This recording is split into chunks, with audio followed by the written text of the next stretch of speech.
Blood flow refers to the volume of blood traveling through a blood vessel, an organ, or the entire body over a period of time. And it can be measured as liters per minute.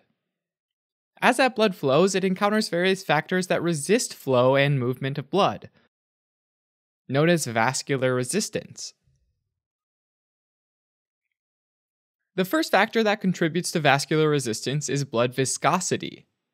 You can think of viscosity as the fluid's thickness, or how sticky it is.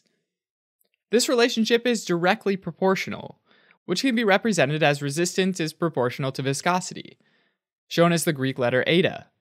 So this means that as viscosity goes up, it's harder for the liquid's molecules to slide past each other, and so the resistance goes up. Just imagine a heaping stack of pancakes.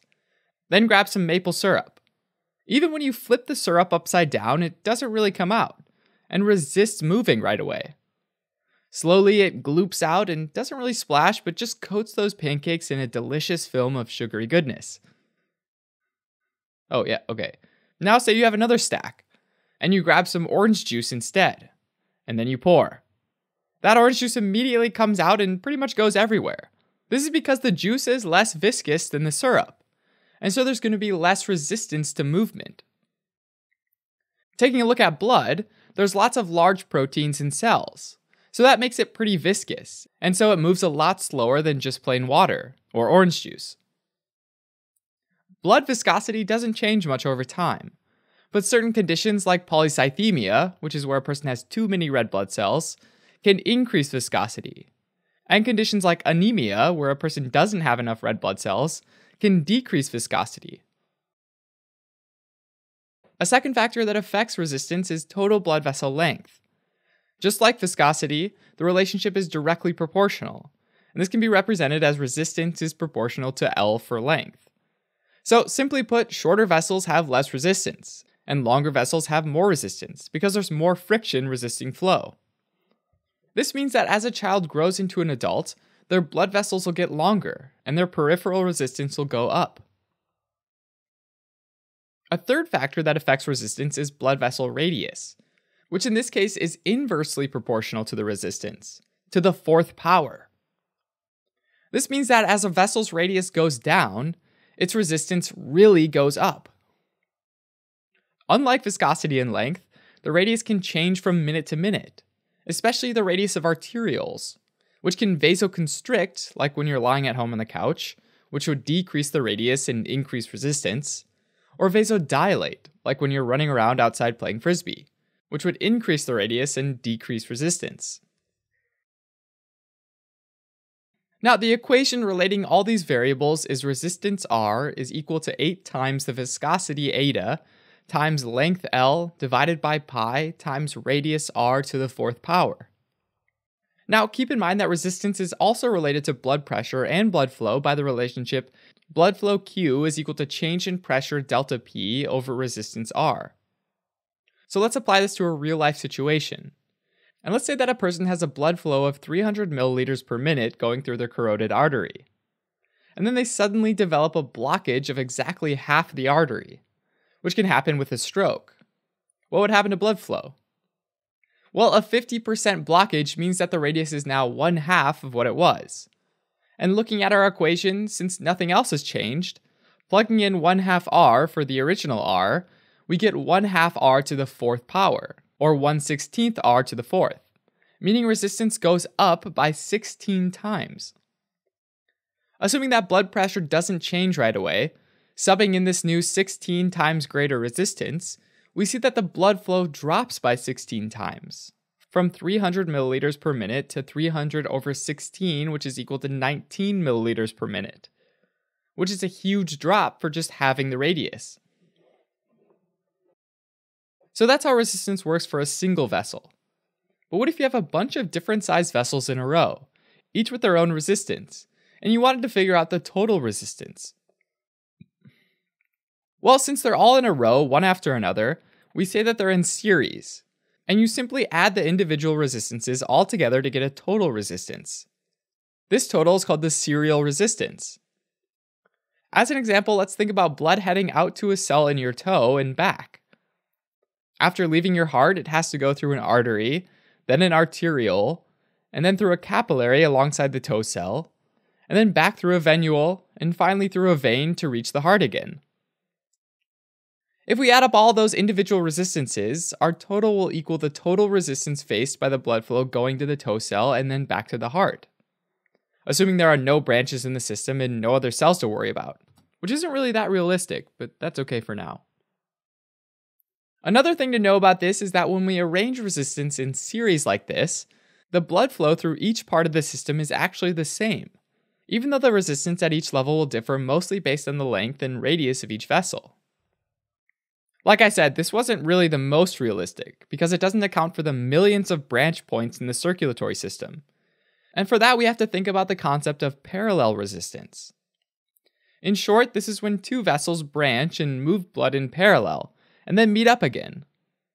Which is exactly what happens in the circulatory system, since they start at the same point, and then there's a lot of branching, and then ultimately all the blood meets up again in the right atrium. To calculate the total resistance for these portions where the blood vessels split, we use 1 over R total is equal to 1 over R1 plus 1 over R2, and so on.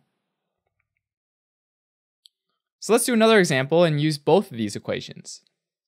Let's say that we wanted to figure out the total resistance here. In this case, we have 5 different individual resistances to worry about. Let's say that we've got a larger but longer blood vessel with a resistance of 6. And then it branches into 3 other vessels.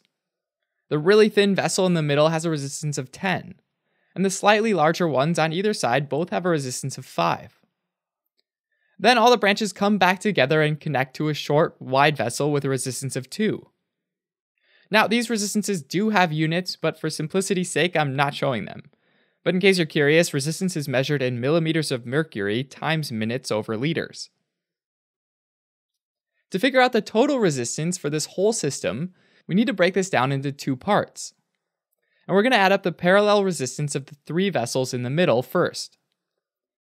So you've got 1 over 5 plus 1 over 10 plus 1 over 5, which is 2 over 10 plus 1 over 10 plus 2 over 10, which is 5 over 10.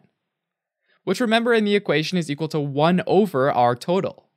So if we flip 1 over R total and also 5 over 10, we get R total equals 10 over 5, which equals 2. So this is the resistance of this chunk of parallel vessels. And this makes sense, because with parallel resistance, the total is always less than the resistance of any one component. Now that we have the combined resistance of the parallel guys, the remaining 3 components are just in series. So we add up 6 plus 2 plus 2, and that's 10, or 10 millimeters of mercury times minutes over liters. And this happens to be around the actual resistance you see in the entire systemic circulation. By comparison, the pulmonary circulation has only about 1/10 of that resistance, and it's closer to 1 millimeters of mercury times minutes over liters. It's also worth mentioning that, just like before, the blood flow through these bits in series is the same, along with the total flow through this whole parallel system. The flow through each of these individual parallel vessels, though, is not the same, since the blood has to split its flow through each of the vessels. Although the sum of these 3 flows must equal the total flow. Alright, as a quick recap, vascular resistance is a measure of the resistance that must be overcome to push blood through the vessels, and can be represented by the equation 8 times viscosity eta times length L divided by pi times r to the 4th. So it's directly proportional to the viscosity and the length, and inversely proportional to the radius to the 4th power. Resistance in series is equal to the sum of each resistance, and 1 over the resistance in parallel is equal to the sum of the inverse of each resistance.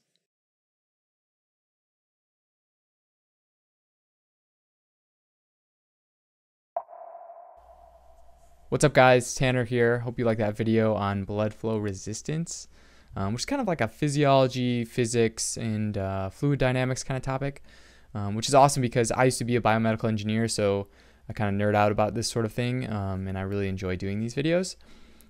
So hopefully you learned a thing or two and found it helpful. If you want to do like a deeper dive into this topic and some other topics, you should definitely head over to osmosis.org, which is kind of like our platform where we have a ton of quiz questions, flashcards, and other awesome resources to help you learn medicine. So if you're interested in that, definitely go over there and make an account.